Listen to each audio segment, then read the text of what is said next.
जय हिंद। और आज की इस वीडियो में बीएनएस के 39 परिभाषाओं को यानी धारा 2 अध्याय के धारा 2 के बारे में हम लोग पूरा जानकारी इकट्ठा करने की कोशिश करेंगे। प्रयास करेंगे कि हम लोग जो इसका महत्वपूर्ण धारा है अध्याय 2 के जो भी महत्वपूर्ण परिभाषाएं हैं उस पर थोड़ा सा विस्तृत से हम लोग जानकारी भी इकट्ठा करें। तो चलिए आइए हम लोग शुरू करते हैं अध्याय 2। बीएनएस 2023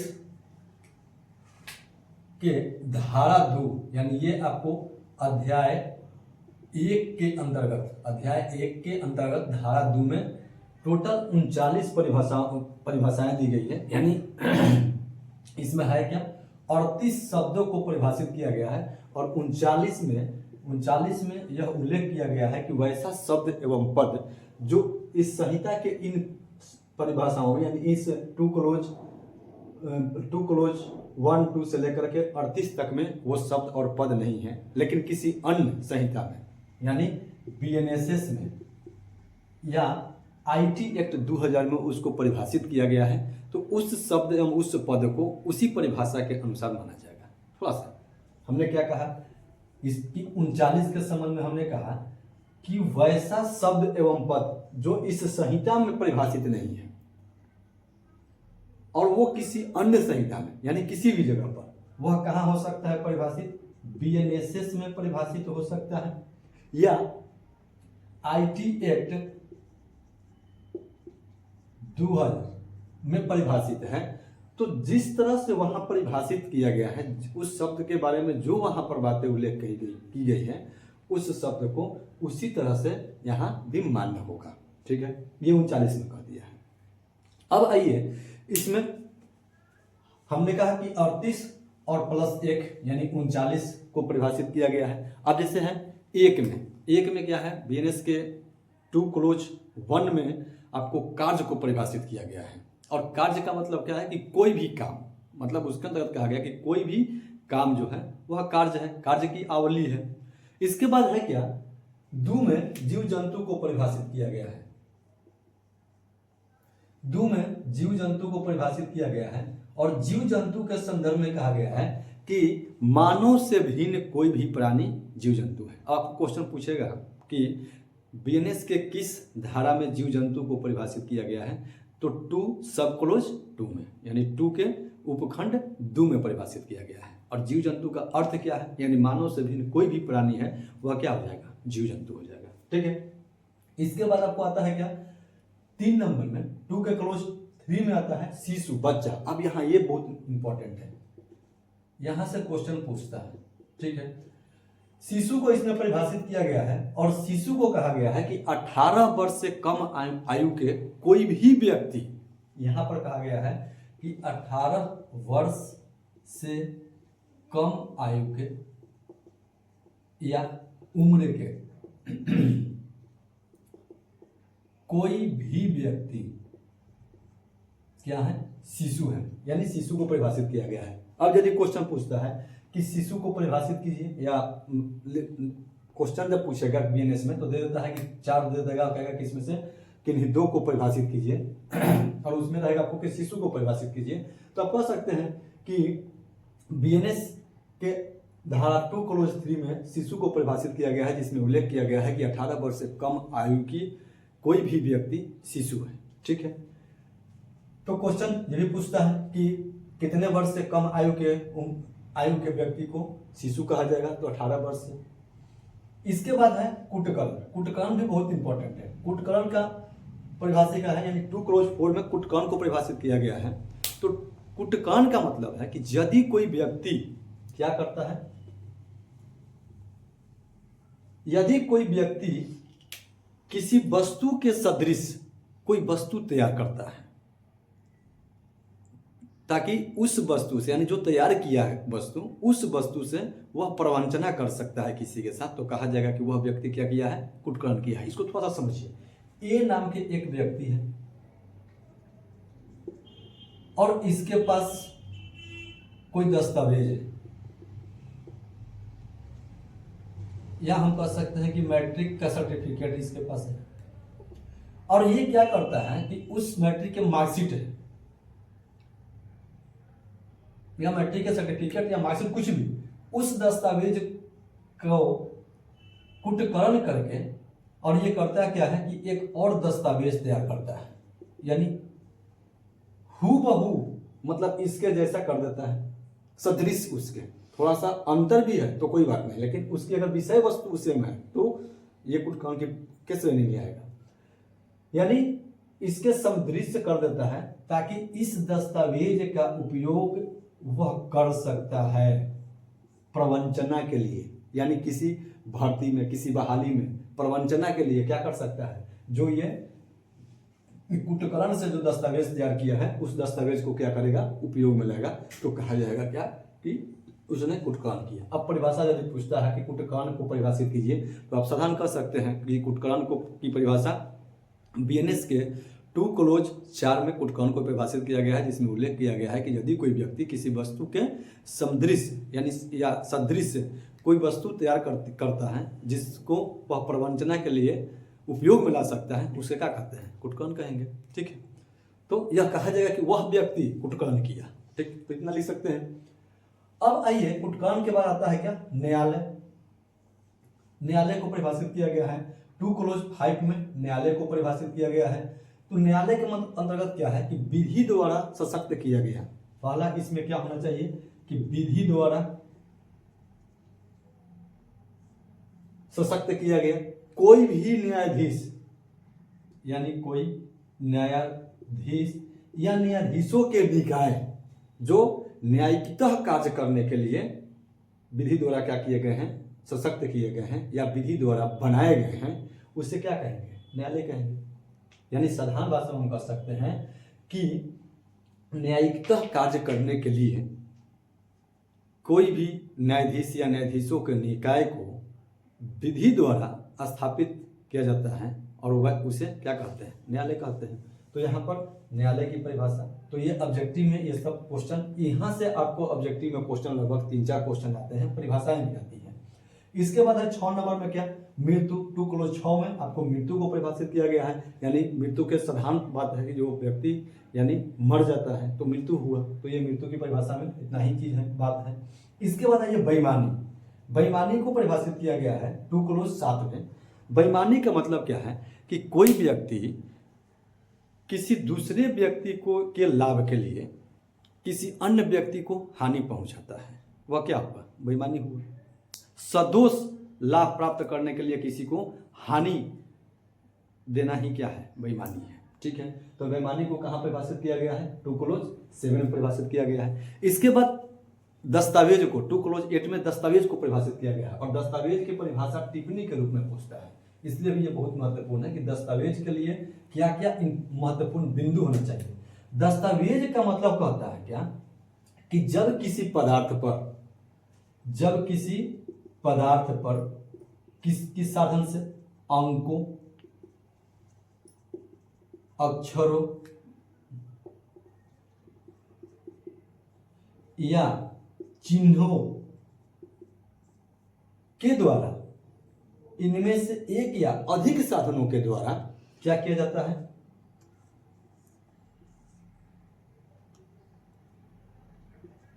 जब किसी पदार्थ पर वर्णित किया जाता है, या कह सकते हैं कि लिखा जाता है, या कह सकते हैं क्या कि अंकित किया जाता है।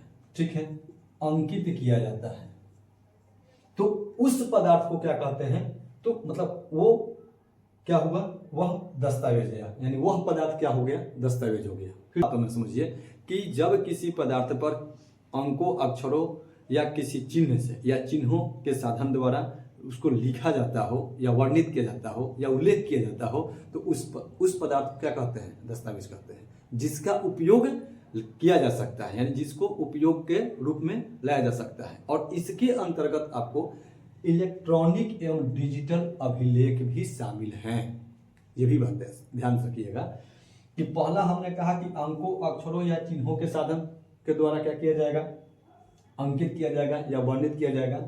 इसके अंतर्गत इलेक्ट्रॉनिक एवं डिजिटल अभिलेख, ये निश्चित लिखना है, जब इसका परिभाषा पूछता है कि दस्तावेज को परिभाषित कीजिए, तो हम सीधा सीधा ये लिखेंगे कि बीएनएस के 2 क्लोज 8 में दस्तावेज को परिभाषित किया गया है, जिसमें उल्लेख किया गया है कि जब किसी पदार्थ पर अंकों, अक्षरों, चिन्हों, इनमें से एक या एक से अधिक साधनों द्वारा वर्णित या लिखा जाता है, जिसके अंतर्गत इलेक्ट्रॉनिक एवं डिजिटल अभिलेख भी शामिल हैं, उसे क्या कहते हैं? दस्तावेज कहते हैं। अब दस्तावेज के बाद क्या है? कपटपूर्वक, यानी कपटपूर्वक का मतलब क्या है? कपट से कोई कार्य किया गया।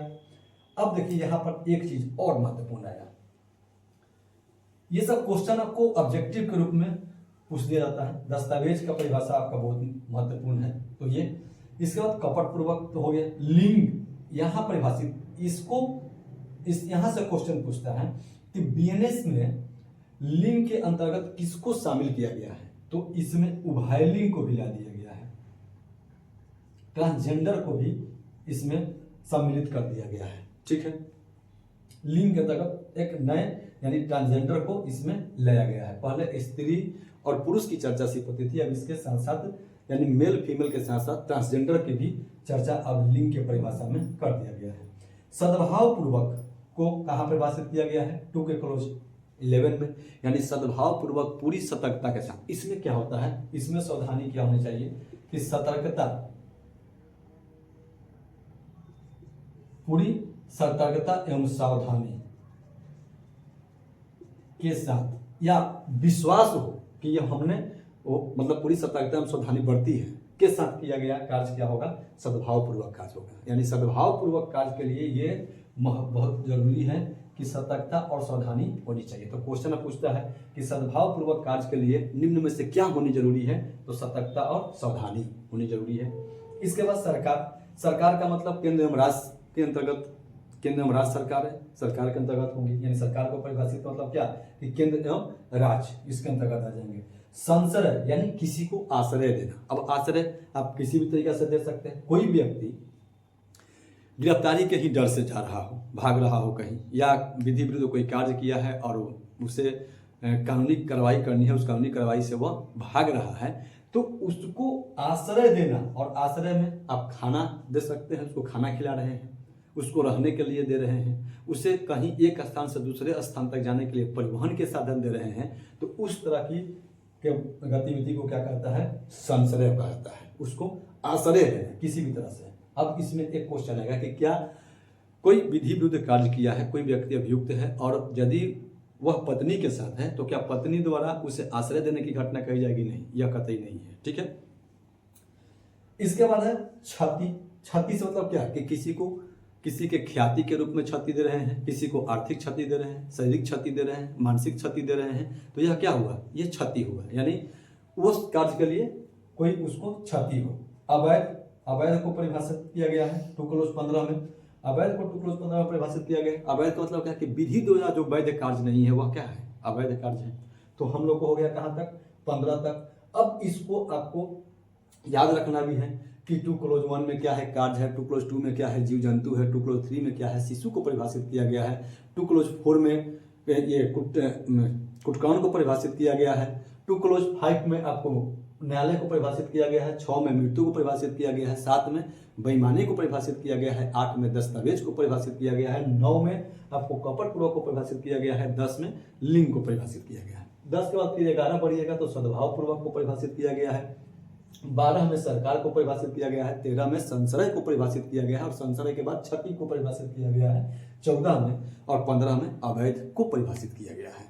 तो यहाँ से सबसे महत्वपूर्ण अगर इस 15 में से देखें तो सबसे महत्वपूर्ण आपका VVI होगा दस्तावेज की परिभाषा। दोस्तों हमने अपने व्हाट्सएप ग्रुप में इन सभी के परिभाषाओं को का PDF डाल रखा है। आप हमारे व्हाट्सएप ग्रुप से जुड़ करके और वहाँ से PDF डाउनलोड करके इसको याद कर सकते हैं। ये बहुत ही महत्वपूर्ण है। आपका दस्तावेज के परिभाषा पूछ देता है, कुटकान के परिभाषा पूछ देता है। ये टिप्पणी के लिए महत्वपूर्ण है। बात बाकी ऑब्जेक्टिव क्वेश्चन के लिए सभी परिभाषाएं आपको महत्वपूर्ण है कि कहाँ पर है। अब चलिए न्यायाधीश को परिभाषित किया गया है 16 में। न्यायाधीश का मतलब क्या है? ये भी है कि न्यायिकता कार्य करने के लिए विधि द्वारा किसी व्यक्ति को सशक्त किया जाता है। जो कोई निर्णय लेते हैं तो वह निर्णय यदि अपील में नहीं जाए तो वह अंतिम निर्णय हो जाएगी, उसको कहा जाता है क्या? न्यायाधीश। ठीक है। अब इसके अंतर्गत, इस न्यायाधीश के अंतर्गत आपके जिला मजिस्ट्रेट भी आते हैं, ठीक है, अनुमंडल दंडाधिकारी भी आते हैं, यानी सभी लोग न्यायाधीश के अंतर्गत आते हैं। अब इसके बाद आपको 17 में जीवन को परिभाषित किया गया है, यानी जीवन शब्द का अर्थ है कि कोई प्राणी यानी कोई जीव जंतु जिसके अंतर्गत मनुष्य भी सम्मिलित हैं, अगर जीवित है तो जीवन है। अब स्थानीय विधि को कहा जाता है, स्थानीय विधि के बारे में पूछता है, इसको बोलता है क्या, लोकल लॉ।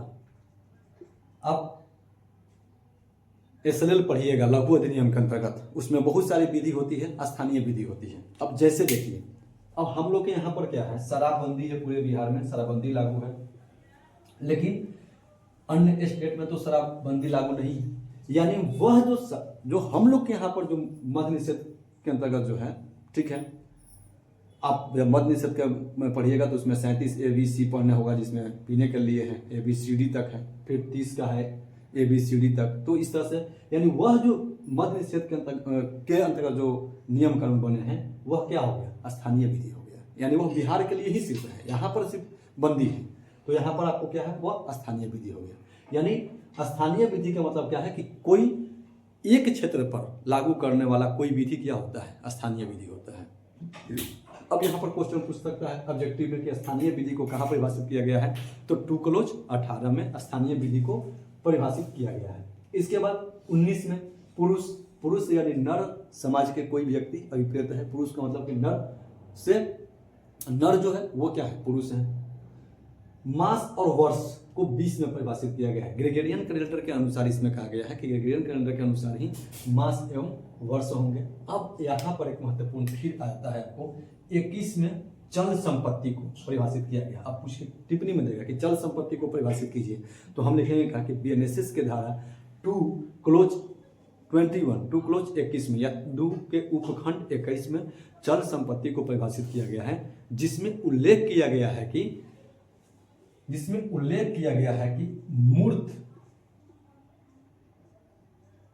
मूवेबल माने मूर्त चलने वाली संपत्ति, वैसी मूर्त संपत्ति जिसको एक स्थान से दूसरे स्थान तक ले जाया जा सकता है, उसे क्या कहते हैं, चल संपत्ति कहते हैं। अब यहाँ पर आप ध्यान दीजिएगा, मूर्त और अमूर्त दो बातें आपको दिखाई देंगी, ठीक है। मूर्त मतलब क्या, जो दिखाई देने वाली वस्तुएं हैं उसको मूर्त वस्तु कहा जाता है, और मूर्त मतलब क्या होता है कि जो दिखाई देने वाली वस्तुएं नहीं है। अब अमूर्त की चर्चा आपको कहाँ पर होगी, चोरी वाली जब हम लोग धारा पढ़ेंगे 303 क्लोज 2 के बारे में जब पढ़ेंगे हम लोग, तो वहां पर होगा कि अमूर्त वस्तु की भी चोरी होती है, तो वह चोरी है, ठीक है। तो यहाँ पर जो मूर्त वस्तु, क्योंकि अमूर्त वस्तु को हम एक स्थान से दूसरे स्थान तक बहुत आसानी से नहीं लेके जा सकते हैं, ठीक है। तो इसलिए इसको कहा गया है क्या कि मूर्त वस्तु को जो एक स्थान से दूसरे स्थान तक आसानी से जा सकता है उसे क्या कहते हैं, चल संपत्ति कहते हैं। अर्थात वैसा वस्तु जो भूमि द्वारा बद्ध हो या जिसको एक स्थान से दूसरे स्थान तक नहीं ले जाया सकता है, उसको छोड़ करके शेष सभी वस्तुएं क्या हो जाएगी, शेष सभी मूर्त वस्तुएं चल संपत्ति हो जाएगी। तो यहाँ पर ये बहुत इंपॉर्टेंट आपको चल संपत्ति के भी परिभाषा आता है। अब इसके बाद वचन से वही एक वचन बहुवचन की बात चलता है कि यहाँ पर कह दिया गया है क्या कि जो वह के मतलब जो एक वचन है वही बहुवचन के रूप में भी उपयोग में लाया गया है। शपथ से यहाँ पर कह दिया गया है कि शपथ का मतलब क्या होगा कि शपथ जो न्यायिक कार्य करने के लिए या विधि द्वारा अन्य किसी कार्य करने के लिए जो हम लोग प्रतिज्ञान लेते हैं, या उसी को हम क्या उसको शपथ के रूप में यहाँ पर परिभाषित किया गया है। तो शपथ के लिए पूछ सकता है कि शपथ को कहाँ परिभाषित किया गया है, तो 2 क्लोज 23 में आपको शपथ को परिभाषित किया गया है। 2 क्लोज 24 में आपको अपराध को परिभाषित किया गया है, और अपराध के लिए हमने पिछले वीडियो में परिभाषा भी दे दिया है।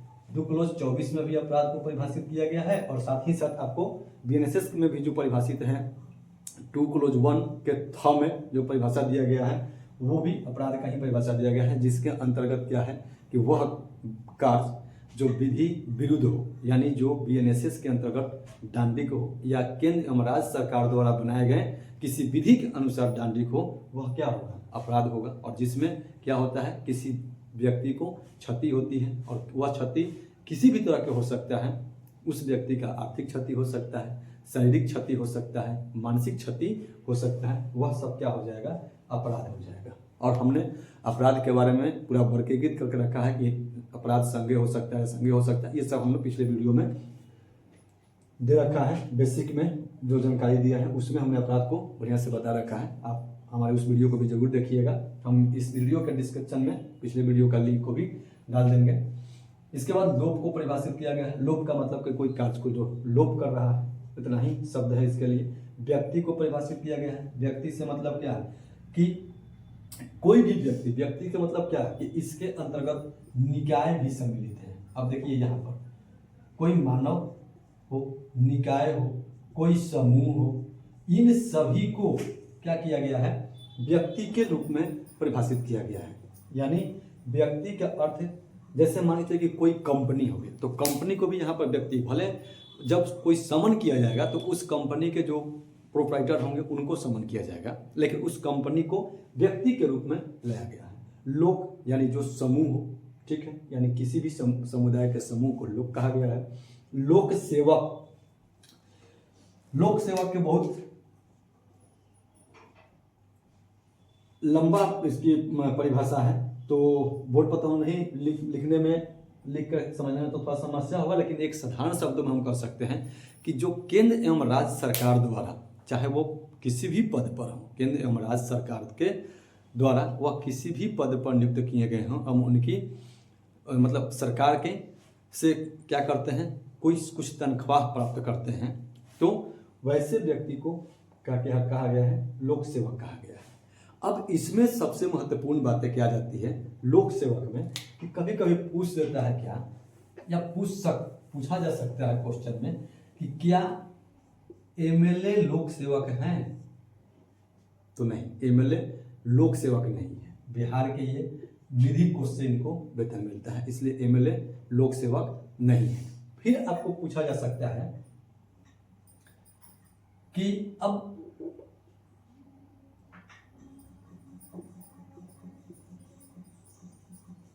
बिहार होमगार्ड सर्विस में जो लोग कार्य करते हैं तो क्या वो लोक सेवक हैं? तो जी हाँ, यह लोक सेवक हैं, ठीक है। इसके बाद इस तरह से भी क्वेश्चन कभी कभी पूछ दिया जाता है, तो ये भी जानकारी होनी चाहिए। अब लोक सेवक के बाद आपको आ गया विश्वास करने का कारण, यानी किसी बातों पर विश्वास करने के कारण को यहाँ दर्शाया गया है कि किसी बात पर विश्वास करने का कारण के बारे में कहाँ पर परिभाषित है, तो टू क्लोज 29 में है। अब फिर यहाँ पर महत्वपूर्ण रहेगा आपको क्या, विशेष विधि। अब ये स्पेशल लॉ हो गया, स्पेशल लॉ को पूछता है कि विशेष विधि का चर्चा बेनेस के किस धारा में, तो 2 के उपखंड 30 में है, ठीक। विशेष विधि का मतलब क्या है कि किसी कार्य को करने के लिए कोई विशेष विधि लाई गई है, यानी उस कार्य के लिए सिर्फ एक विधि लाई गई है। जैसे आर्म्स एक्ट को विशेष विधि के रूप में लाया गया है, आर्म्स से संबंधित उसमें सारी बातों को रखा गया है, तो ये थोड़ा सा होता है कि विशेष विधि को कहाँ परिभाषित किया गया है। अब इसमें महत्वपूर्ण, अगर इतना में हम लोग सबसे महत्वपूर्ण देखेंगे तो सबसे महत्वपूर्ण आपको मूल्यवान प्रतिभूति होता है। मूल्यवान प्रतिभूति क्या है? मूल्यवान प्रतिभूति एक प्रकार का दस्तावेज है। मूल्यवान प्रतिभूति क्या है? एक प्रकार का दस्तावेज है। 31 में परिभाषित किया गया है मूल्यवान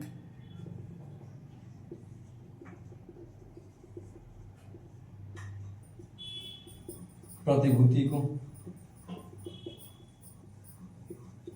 ठीक है। तो यह है क्या? एक दस्तावेज है, यानी वैसा दस्तावेज जिससे किसी व्यक्ति को हानि पहुंचाया जा सकता है। साधारण शब्दों में कि वैसा दस्तावेज जिससे किसी व्यक्ति को हानि पहुंचाया जा सकता है, या अपने मतलब कोई व्यक्ति अपने फायदे के लिए उसका उपयोग कर सकता है, तो उस तरह के ही संपत्ति को क्या कहते हैं? मूल्यवान प्रतिभूति कहते हैं, ठीक है। अब इस मूल्यवान प्रतिभूति के अंतर्गत क्या किया जाएगा? जैसे किसी अधिसूचना द्वारा किसी की प्रतिनियुक्ति कहीं होती है, यह भी मूल्यवान प्रतिभूति है, ठीक है। या अब कोई जमीन के कागजात हो गया, वो भी मूल्यवान प्रतिभूति है। या फिर कोई वैसा दस्तावेज जिससे किसी को ख्याति पहुंचाई जा सकती है, तो वो सभी क्या है? मूल्यवान प्रतिभूति है। तो मूल्यवान प्रतिभूति को हम साधारण बातों में कह सकते हैं कि मूल्यवान प्रतिभूति को 2 क्लोज 31 में परिभाषित किया गया है। जो मूल्यवान प्रतिभूति एक प्रकार का दस्तावेज है जिसका उपयोग किसी जब मतलब कि जिसका उपयोग कोई लाभ प्राप्त करने के लिए या किसी को हानि पहुंचाने के लिए किया जा सकता है। अब इसके बाद जलयान, यानी जल में चलने वाले यान को जलयान यहाँ पर परिभाषित किया गया है। स्वेच्छया, यानी यहाँ पर यह चीज आपको स्वेच्छया आएगा, ठीक है। स्वेच्छया मतलब क्या हुआ, अपने इच्छा से कोई कार्य, यानी किसी को वह इच्छा नहीं है, कोई व्यक्ति किसी को लपड़ थप्पड़ मार रहा है तो कि वह जो जिसको मारा उस व्यक्ति को तो इच्छा नहीं था कि हमें आप लपड़ थप्पड़ कीजिए, लेकिन अपने इच्छा से हमने किसी को मार दिया तो उसको क्या कहते हैं, स्वेच्छया। वसीयत, वसीयत भी एक प्रकार का क्या है, दस्तावेज है। अब महिला को 35 में परिभाषित किया गया है, महिला को 35 में परिभाषित किया गया है। 36 में सदोष अभिलाभ को परिभाषित किया गया है। सदोष अभिलाभ का मतलब क्या है कि साधारण बातों में कि हमें उस लाभ को प्राप्त करने का हक नहीं है, लेकिन हम उस लाभ को प्राप्त कर रहे हैं, तो क्या हुआ, ये सदोष लाभ हुआ। यानी किसी को हम हानि पहुंचा रहे हैं तो हमको लाभ हुआ। अब सदोष हानि का मतलब क्या है कि हमें वो अधिकार नहीं है, हमें वो हानि का हक नहीं है, मतलब हम उसमें हानि, जैसे मान चले कि हम किसी के साथ कोई बेईमानी कर रहे हैं, हम किसी से 1000 रुपया ले लिए, ठीक है, 1000 रुपया हम ले लिए अपने लाभ के लिए। अब ये जो पैसा हम ले लिए तो ये पैसा मेरा था नहीं, लेकिन हमने किसी प्रकार से हमने प्राप्त कर लिया। अब ये जिसका पैसा होगा तो उसके लिए वह सदोष हानि हो गया, अब मेरे लिए यह सदोष लाभ हो गया। अब इसके बाद सदोष अभिलाभ प्राप्त करना और सदोष हानि उठाना, इसको एक साथ ही रखा गया है। सदोष अभिलाभ प्राप्त करना यानी सदोष अभिलाभ प्राप्त करना क्या, सदोष लाभ या सदोष अभिलाभ और सदोष हानि उठाना, यानी हमारा जो चीज़ नहीं था हम उस चीज़ को प्राप्त कर रहे हैं और जो चीज़ मेरा था वो कोई और प्राप्त कर ले रहा है, तो यही हो गया क्या, सदोष अभिलाभ प्राप्त करना और सदोष हानि उठाना। तो इसमें सबसे महत्वपूर्ण क्या है, इस धारा के अंतर्गत सबसे महत्वपूर्ण है कि सभी परिभाषाएं कहाँ है, और कुछ कुछ तो खास करके परिभाषाएं जो जैसे महिला 35 में परिभाषित किया गया है, ये आपको जानकारी होनी चाहिए। टिप्पणी में तो मान के चलिए कि हमने बता दिया कि दस्तावेज एक बहुत महत्वपूर्ण टिप्पणी में से है, ठीक है। इसके बाद आपको कुटकान एक महत्वपूर्ण टिप्पणी में से है, मूल्यवान प्रतिभूति महत्वपूर्ण टिप्पणी में से है, चल संपत्ति एक महत्वपूर्ण टिप्पणी में से है, बाद बाकी ये बहुत महत्वपूर्ण टिप्पणी में से नहीं है। शेष जो है इन सभी को हम क्या कर सकते हैं, इनको हम याद इसलिए रखेंगे कि ऑब्जेक्टिव में ये सभी क्वेश्चन पूछेगा। तो हमने यहाँ तक चर्चा कर लिया। यहाँ पर आपको 16 में न्यायाधीश को परिभाषित किया गया है, न्यायाधीश शब्द के बारे में बताया गया है। 17 में आपको जीवन को परिभाषित किया गया है। 18 में आपको स्थानीय विधि और 19 में पुरुष को परिभाषित किया गया है। 19 में पुरुष को परिभाषित किया गया है। 20 में मास और वर्ष को परिभाषित किया गया है। 21 में आपको चल संपत्ति को परिभाषित किया गया है। 22 में आपको वचन को परिभाषित किया गया है। 23 में आपको शपथ को परिभाषित किया गया है। 24 में आपको अपराध को परिभाषित किया गया है। 25 में लोभ को परिभाषित किया गया है। यहाँ से देखिए बहुत इसको याद करने का एक और तरीका है, इसको तोड़ के याद कीजिए। 1 से 5 तक को तोड़िए, कार्य, जीव जंतु, शिशु, कुटकर्म, न्यायालय। फिर ये 5 नंबर जब याद रहेगा तो आपको ये पीछे याद हो जाएगा कि हाँ इसके ऊपर में ये चीजें ये शब्द था। उसके बाद फिर यहाँ से 5 को रखिए, 10 में लिंग है और 6 में मृत्यु है, तो बीच में आपको याद आ जाएगा कि हाँ बेईमानी हो सकता है, दस्तावेज हो सकता है, कपटपूर्वक हो सकता है।